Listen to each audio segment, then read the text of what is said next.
BCom part first. आज हम ले रहे हैं यूनिट सेकंड का बहुत ही अच्छा चैप्टर है correlation.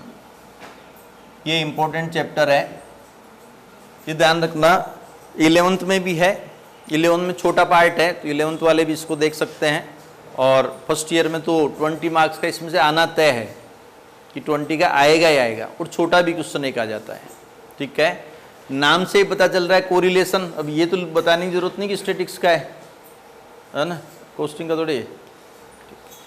Correlation, relation between two series.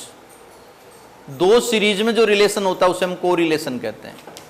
या दो सीरीज है, ध्यान रखना, एक सीरीज x, दूसरी सीरीज y। x का y पर क्या रिलेशन है उसे हम क्या कहते हैं, कोरिलेशन कहते हैं। x का y पर रिलेशन, y का x पर रिलेशन, उसे कोरिलेशन कहते हैं। अब देखो, अगर x इंक्रीज हो रही है, x के इंक्रीज होने से y भी इंक्रीज होती है, x के डिक्रीज होने से y भी डिक्रीज हो रही है। ये x वो वाली है मेन, ये x मतलब आफ्टर डिडक्ट नहीं। अगर x के इंक्रीज होने से y भी इंक्रीज हो रही है, x के डिक्रीज होने से y भी डिक्रीज हो रही है, तो कौन सा रिलेशन हुआ, x बढ़ी y भी बढ़ी, x कम y भी कम, इसका मतलब सेम रिलेशन। तो ये कहलाएगा, इंग्लिश में तो कहलाएगा पॉजिटिव कोरिलेशन,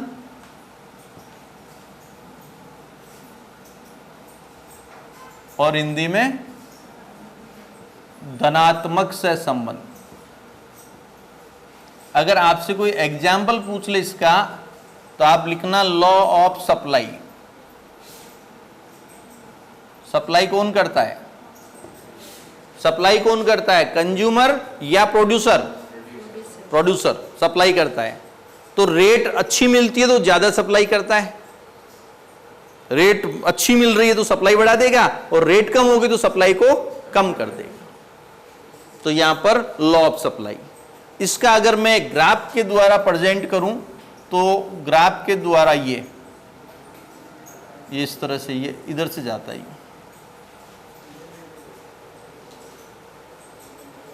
अगर ये ग्राफ इस तरह से है ये, तो ये कहलाएगा फुली पॉजिटिव,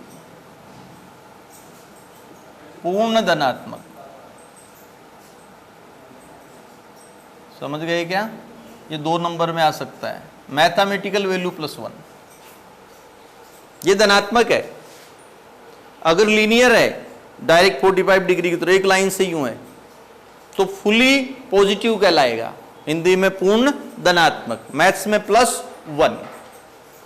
दूसरा, अगर x इंक्रीज हो रही है और y डिक्रीज हो जाए, x के इंक्रीज होने से y क्या हो जाए, डिक्रीज हो जाए। ये आज समझना अच्छी तरह से, x के इंक्रीज होने से y क्या हो जाए, डिक्रीज हो जाए, और x के डिक्रीज होने से y इंक्रीज हो जाए, तो कौन सा रिलेशन हुआ, -1। x बढ़ रही है उससे y घट रही है, और x घट रही है तब y अपोजिट चल रहे हैं ना। तो यहां पर आपके नेगेटिव रिलेशन,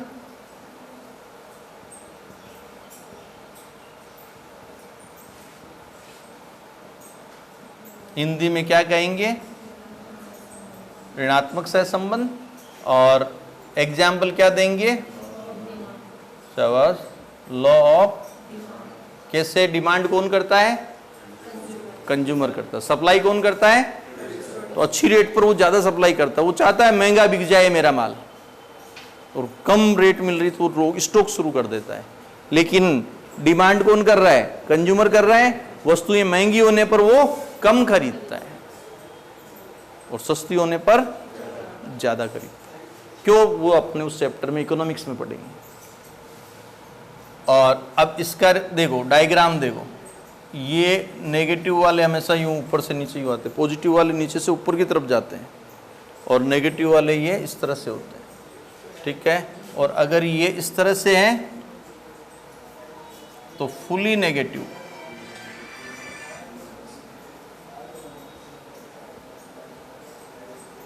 पूर्ण -1। ठीक है, अब x बढ़ रही है और y कभी बढ़ जाती है और कभी घट जाती है और कभी बराबर है। x कम हो रही है, y फिर बढ़ जाए, घट जाए, बराबर हो जाए। इसका मतलब है, क्या मतलब है?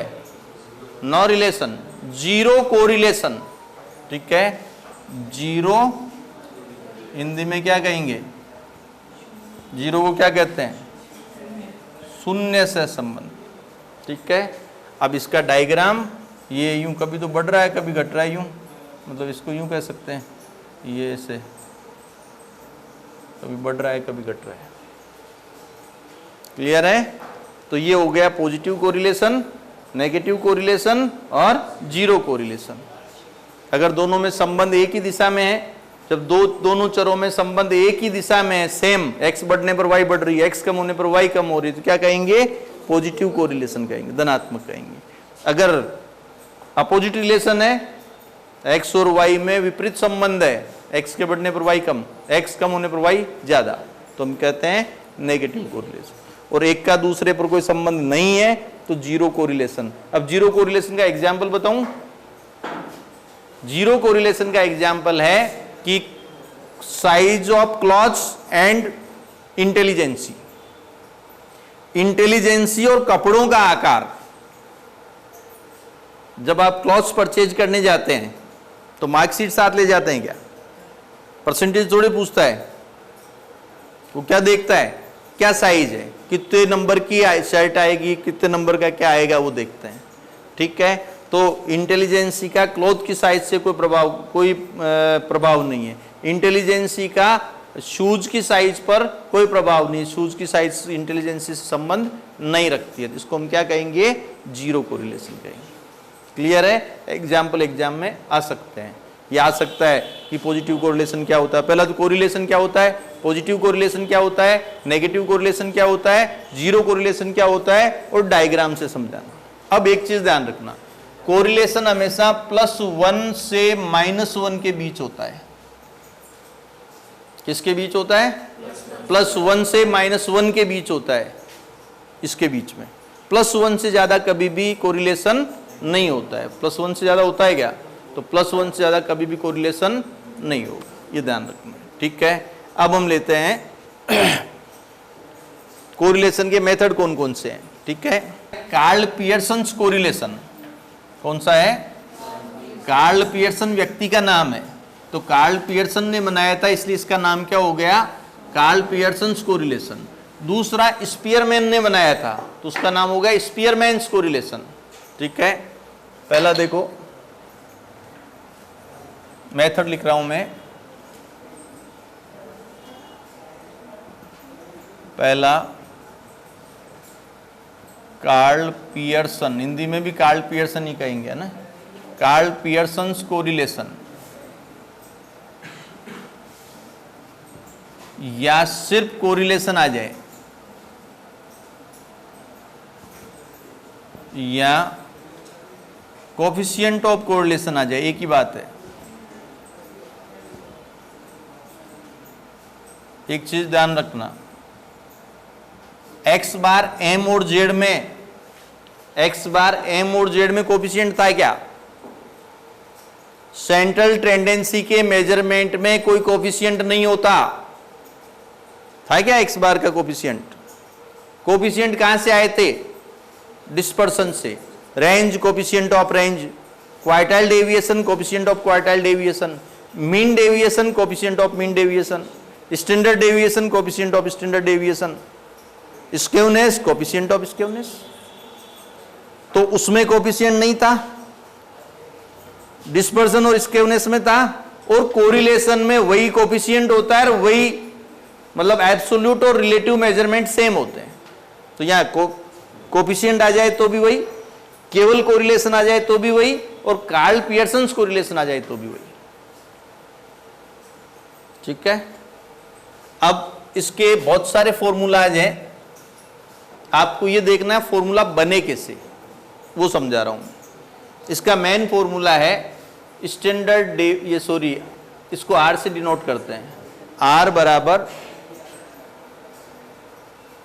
ये सम ऑफ एक्स वाई, ये वाला नहीं लिखते हैं, sum of D X square upon N minus sum of D X upon N का होल स्क्वायर और रूट। हम जो बड़ा लेंगे, ये तो स्टैंडर्ड है, इसको नहीं, इसको हटाना है, बड़ा वाला लेते हैं वो, sum of D X D Y into N minus sum of D X into sum of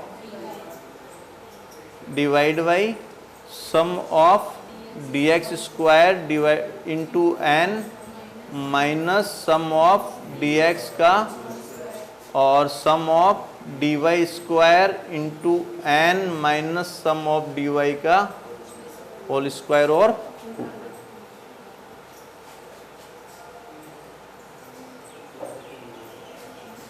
ठीक है। वापस समझो, बना कैसे, याद कैसे करना वो देखो। सबसे पहले dx dy को n से मल्टीप्लाई कर लेना, इतना सा याद करना आपको। dx dy को किससे मल्टीप्लाई करोगे? n से। अब माइनस करेंगे, इनको अलग अलग करना है। रिलेशन का पता तभी चलता है जब अलग होते हैं, बंटवारा होता है। तो माइनस करके dx अलग हो गया और dy अलग हो गया। याद क्या करना है? Sum of dx dy into N minus ये अलग, तो क्या हो जाएगा? Sum of dx into sum of, यहां तक याद हो गया।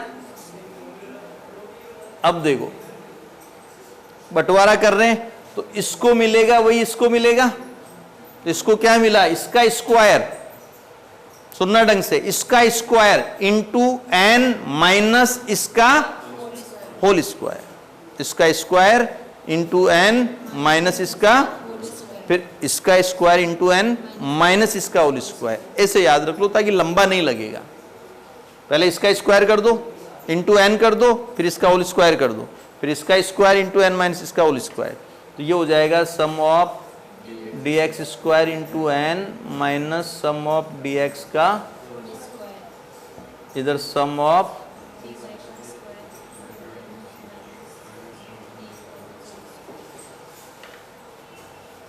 ठीक है, क्लियर। अब dx कैसे आता है? dx कैसे आएगा? x माइनस ए। अब a घटाने में जो हो रहा है तो एज्यूम मीन जीरो मान लेना, x से dx हो जाएगा। कैलकुलेटर अलाउ है, अगर घटा सकते हो। कई बार कंफ्यूजन होता है कि a पहले रखे हैं तो x दी हुई है, उसमें से बीच का डिजिट मानो, एज्यूम मीन और x माइनस ए कर लो। ठीक है, dy कैसे निकालोगे? y माइनस ए, ये a अलग अलग होगा, या x में से किसी एक डिजिट को a मानना, x के पैरेलल, x से मिलता जुलता, वहां y में से मानना, जरूरी नहीं x में आए, पर बीच का मानना थोड़ा। इधर आप y में से a मान लेना, x में से a माइनस करेंगे तो क्या आएगा? dx आएगा, और y में से a माइनस करेंगे तो क्या आएगा? dy आएगा। फिर dx स्क्वायर कैसे निकालोगे? dx इंटू dx, और dy स्क्वायर कैसे निकालोगे? dy into dy। ठीक है, और dx dy तो आ ही जाएगा। समझ गए? अगर मान लो f हो तो यहां f लग जाएगा, यहां f लग जाएगा, यहां f लग जाएगा। समझ गए?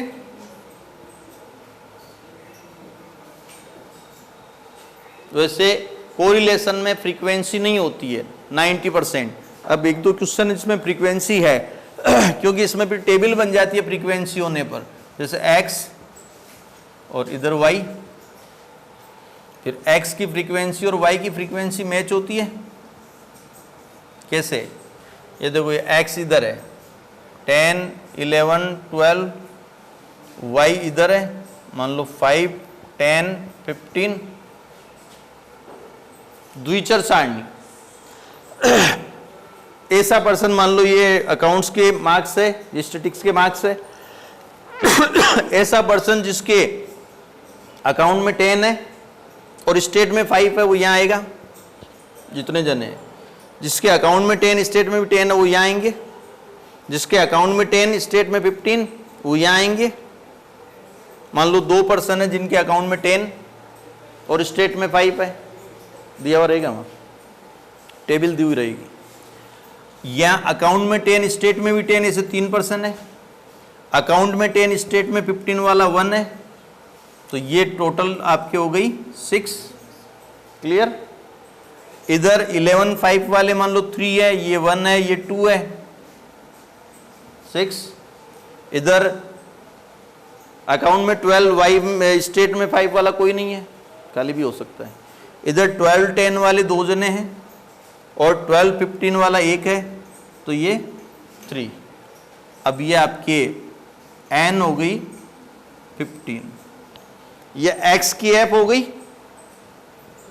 इधर से जोड़ेंगे तो y की फ्रीक्वेंसी देखो, ये 5, ये 6 और ये 5 नहीं 4। तो इधर से ऐड करो, 5 + 6 11, 11 और 4 15, इधर से 6 + 6 12, 12 और 3 15। तो कोरिलेशन में अगर ऐप होती है तो दूर से दिख जाती है। इसका क्वेश्चन करके बताऊंगा मैं आपको एक। कोरिलेशन टाइप में सबसे पहला मेथड क्या है? Karl Pearson correlation. इसी का दूसरा नाम क्या है? कोरिलेशन। इसी का तीसरा नाम क्या है? Coefficient of correlation. कोरिलेशन कहे तो भी ये निकालना है, कोफिशिएंट ऑफ कोरिलेशन कहे तो भी ये निकालना है, कार्ल पियर्सन कोरिलेशन कहे तो भी ये निकालना है। हम ये जो मेथड ले रहे हैं, ये ले रहे हैं शॉर्टकट मेथड। ठीक है। अब इसका दूसरा मेथड क्या है वो देखो। दूसरा मैं आपको बताता नहीं, लेकिन कई बार छोटे क्वेश्चन उसमें वैल्यू दे दी जाती है तो वहां दूसरा मेथड आना जरूरी हो जाता है। xy divide by n, standard deviation x और standard deviation y। Standard deviation x और स्टैंडर्ड डेविएशन y। ठीक है।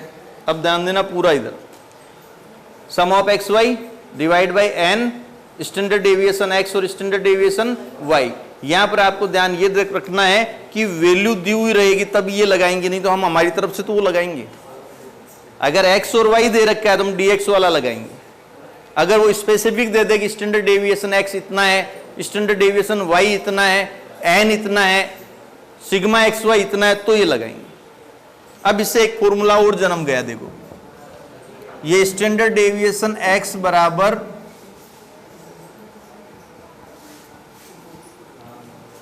स्टैंडर्ड डेविएशन x की जगह हम sum of x square upon n का रूट कर सकते हैं। स्टैंडर्ड डेविएशन y की जगह हम sum of y square upon n का रूट कर सकते हैं।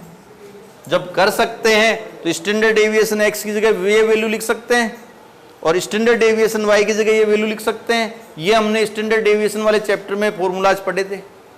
नहीं पढ़े कोई बात नहीं, अब याद कर लो। मैंने कहा था ये छोटा दिखता है लेकिन इसको लेना मत। क्यों नहीं लेना? ये x माइनस एक्स बार करने पर आता है, याद करो। तो आपको यहां पर निकालने नहीं है, आप फॉर्मूला सीख रहे हैं ताकि क्या कंटेंट आपको दे रखा है उसके आधार पर कौन सा फॉर्मूला लगाएं। 4 नंबर में क्वेश्चन आता है। ठीक है। अब ये क्या हो गया?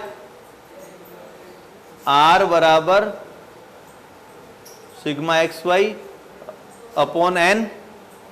इसकी जगह ये लिख दूं, ये क्या हो जाएगा?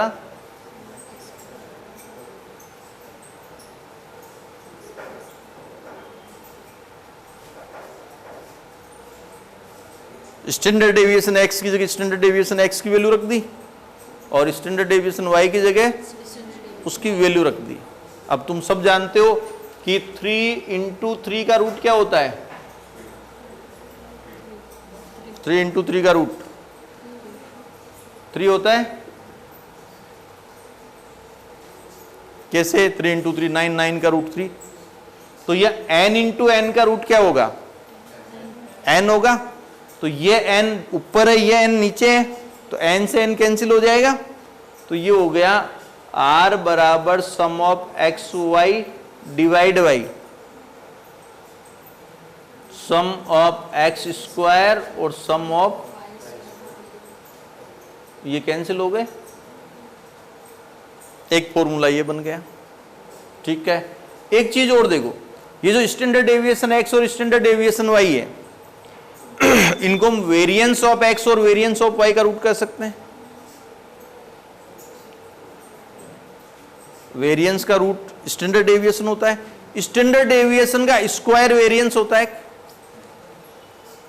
ठीक है, तो एक फॉर्मूला ये भी होता है, sum of X Y divide by variance of, ये covariance of X and Y, covariance of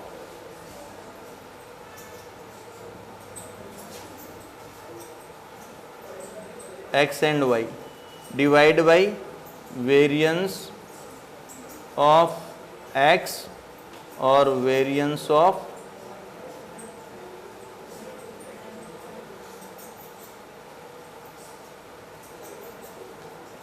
covariance of X and Y divide by variance of X और वेरिएंस ऑफ वाई का रूट। क्योंकि आप जानते हो वेरिएंस क्या होता है, स्टैंडर्ड डेविएशन का स्क्वायर जो होता है वो क्या होता है, और वेरिएंस का रूट क्या होता है, अरे वेरिएंस का रूट क्या होता है, स्टैंडर्ड डेविएशन। तो मैं स्टैंडर्ड डेविएशन की जगह ये लिख सकता हूं, और मैंने covariance of X and Y कर दिया, मतलब sigma X Y upon N को 7 कर दिया। इतना ज्यादा नहीं है ये एक से बने हैं। dx dy वाला सेपरेट रखो, वो तो बिल्कुल अलग है। बाकी ये जितने भी फॉर्मूलाज है किससे बने, इससे बने। एक बार फास्ट में वापस बता रहा हूं, ठीक है, अभी याद कर लेना तुम।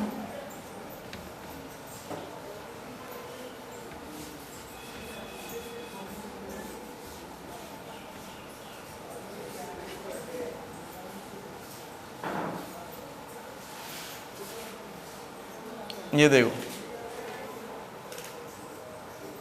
स्टैंडर्ड, ये आपके कोरिलेशन को आर से लिखेंगे, आर से लिखेंगे कोरिलेशन को, ठीक है। आर का फॉर्मूला है sum of X Y divide by N standard deviation X और स्टैंडर्ड डेविएशन वाई। अब मैं आपको ये कह रहा हूँ स्टैंडर्ड डेविएशन एक्स जो होता है वो sum of X square upon N का रूट होता है, ठीक है, और जो स्टैंडर्ड डेविएशन वाई होता है वो sum of Y square upon N का। बस कुछ नहीं करना, थोड़ा सा दिमाग लगाओ, वैल्यू पुट कर दो। तो वैल्यू पुट का इसकी जगह ये लिख दो, इसकी जगह ये लिख दो, तो ये हो गया दूसरा फॉर्मूला। क्या लिखेंगे, स्टैंडर्ड डेविएशन एक्स की जगह ये लिख दिया और स्टैंडर्ड डेविएशन वाई की जगह ये लिख दिया। N into N, N square, और एन स्क्वायर का रूट एन, ये डिवाइड में ये ऊपर है, एन एन से कट जाएगा, तो ये हो गया आर बराबर sum of X Y divide by sum of X square और सम ऑफ वाई स्क्वायर का रूट। और एक आर आपकी यूं भी कह सकते हैं, covariance of X and Y divide by variance of x